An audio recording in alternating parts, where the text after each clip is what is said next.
find out shortly. We've an FA Cup winners only policy in the studio tonight. And I don't know who's making that noise, but so Alan Shearer is on the commentary gantry alongside Steve Bauer.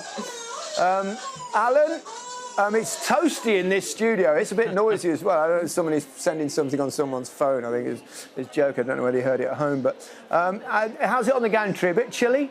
Yeah, it's very cold. My ears are cold, so yours will be freezing up here, Gary. What do you see in this game tonight, Alan? How do you see it going?